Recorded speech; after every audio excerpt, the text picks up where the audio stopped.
And now, for a moment of clarity.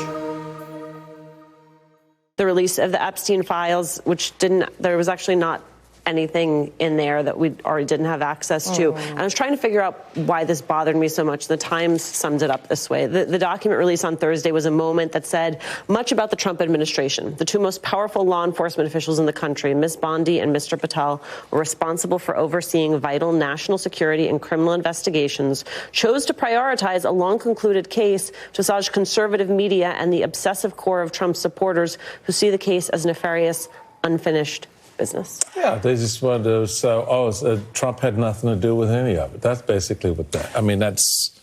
Well... But it doesn't mitigate the fact that he used to hang out with him. That's what I'm saying. Like, isn't there a video? I don't care what the document said. We have the visuals. Epstein? You're standing there doing your party together.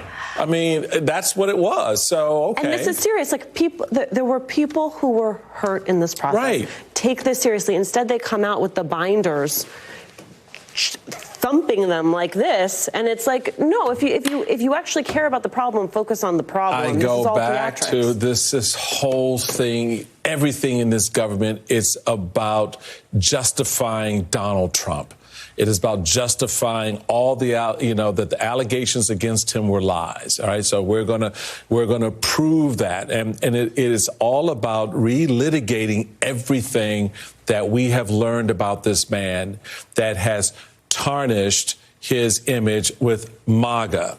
And so this is where we are. This is, to your point, this is not about the care and concern about young women who were brutalized and abused, and the fact that he hung out with the guy who did the brutalizing and abusing. That's not about, there's no accountability for that from Donald Trump. He never once came out and said, you know what, I didn't know that was going on with Epstein, and I rebuke it. No. We have the video. So, look, they pull out their boxes and their papers, and they think that solves the problem. We're done. Well, and now Pam Bondi is spending time pointing to her blame at the FBI for withholding the documents because it did not turn, they hyped it a lot. They gave it to these, right-wing social media influencers. Honestly, where Alicia started, what are our tax dollars being spent on?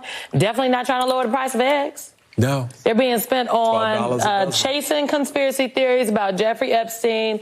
They're being spent on inflicting trauma, on the federal workforce, and golf at Mar-a-Lago. Is the president playing golf today? Of course. Saturday. They're being spent on everything but, what some of these folks said that they voted for. So I would just like to say, America, perhaps we have to have a very hard conversation with ourselves, okay? Mm-hmm. Okay, there are people that are like, I didn't think he was going to do this. The rest of that sentence is to me, because he was very clear about what he was going to do. And I would just like to ring the bell, ding, ding, ding, for the 92% that said we tried to tell y'all. So now we need to, it wasn't about the eggs. It couldn't have been about the eggs. Look at what they're doing right now. And I just want to say our executive producer just got in our ear to say that according to the pool, Donald Trump is in fact... Stop it. Is he playing golf? Is it a day that ends in Y? Of course. Come on.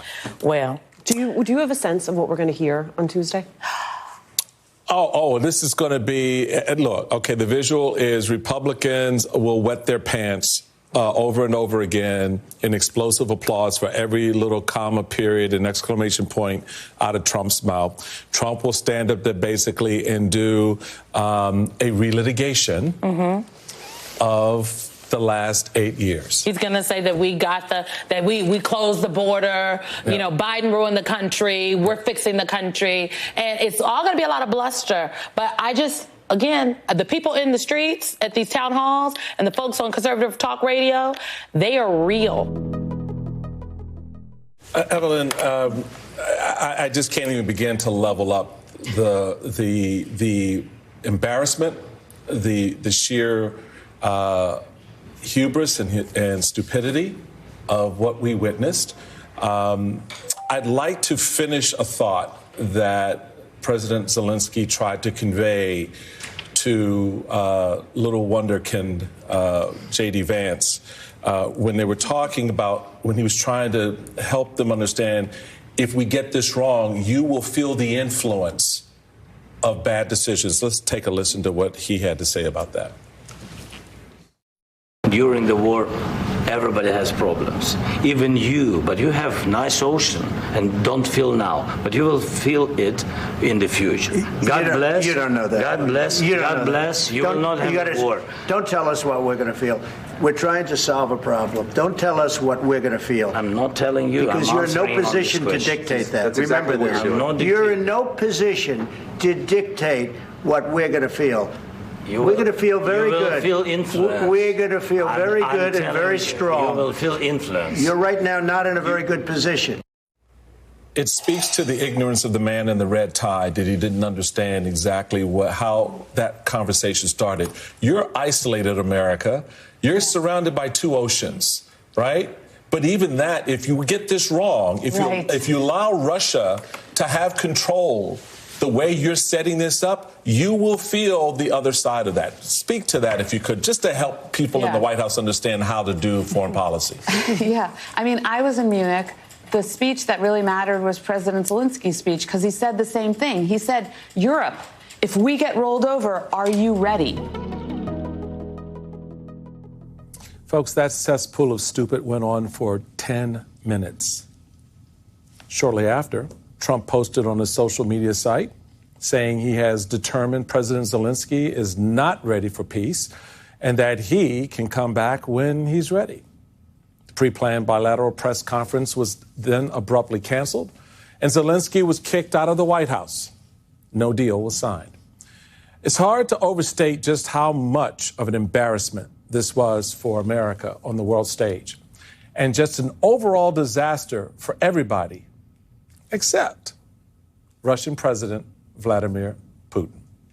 Joining me now is Julie Ioffe, Washington correspondent for PUT, Edward Luce, U.S. chief columnist for the Financial Times, and Rick Stengel, former Undersecretary of State for Public Diplomacy and Affairs and the MSNBC political analyst. I want to play for everybody before I get to a question, because I do want to address straight out of the box the idea that J.D. Vance postured that, when are you going to say thank you to us? When are you going to tell us thank you? Let's listen to the various times that the president of Ukraine said thank you to America. Ukraine is grateful to the United States for its overwhelming support. I came here to the United States to forward the word of thanks to the people of America. Thank you so much, Mr. President. Thank you for all these 575 days. Yes, and thanks to American people. I'd like to thank American our partners for the support.